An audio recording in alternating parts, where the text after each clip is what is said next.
اس کے بعد پرکھتے ہیں. اگر آپ ایک ون سائیڈڈ چیزیں ہی پڑھیں گے تو سر میرا تو پوائنٹ یہ ہے کہ اگر جناح صاحب اسلامی اسٹیٹ چاہتے تھے, وہ انگریزی میں کہتے ہیں proof of the pudding لائز in the eating.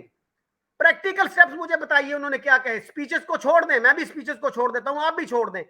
Practical steps مجھے بتائیے 3-4, 1-2-3-4 کہ انہوں نے یہ پریکٹیکل سٹیپس لیے. کیا انہوں نے شراب پہ پابندی لگائی؟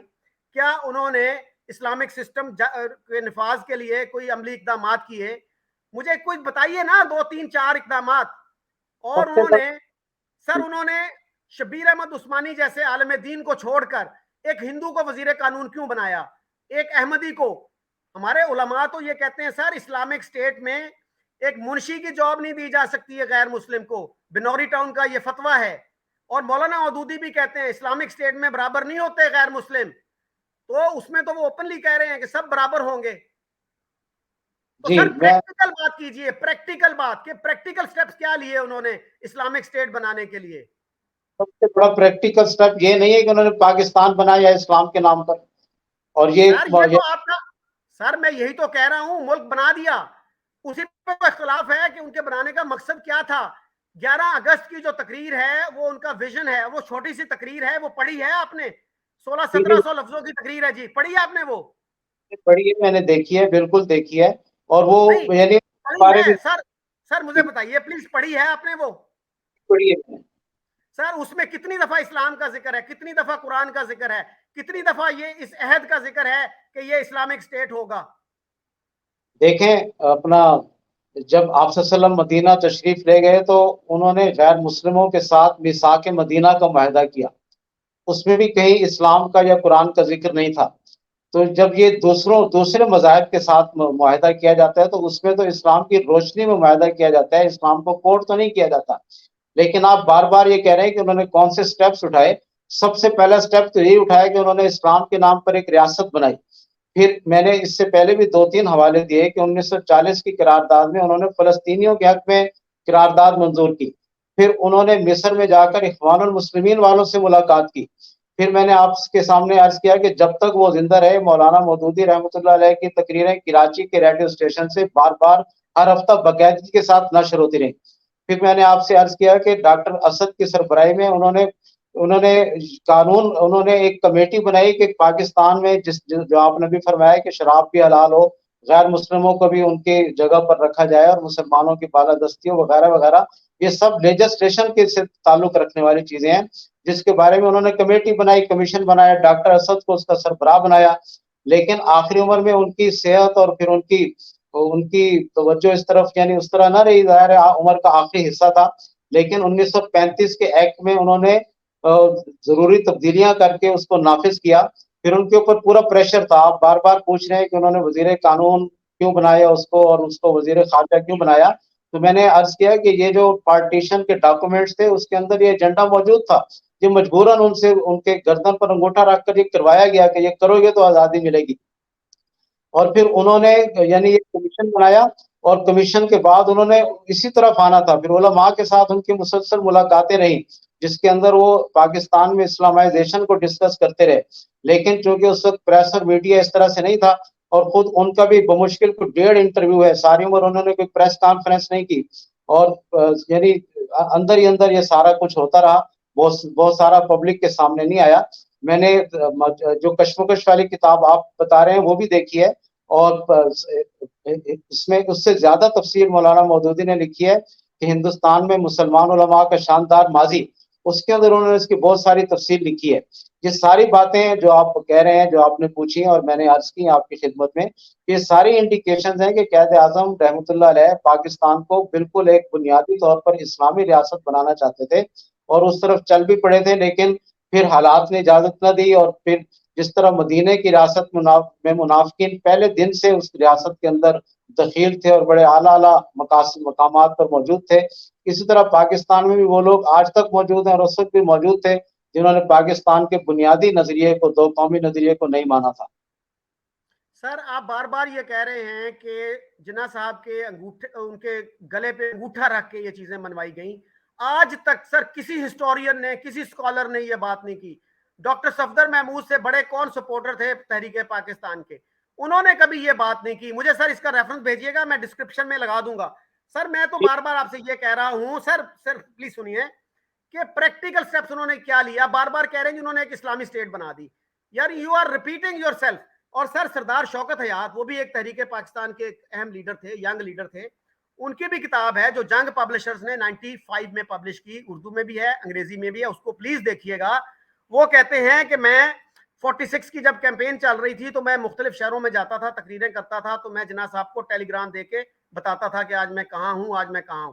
ایک دن میں نے ان کو لکھا کہ میں گرداسپور میں ہوں, تو انہوں نے کہا کہ تم جاؤ احمدی خلیفہ کے پاس اور مولانا مودودی کے پاس بھی جاؤ اور ان دونوں سے دعا کی درخواست کرو اور کہ وہ ہماری ہیلپ کریں.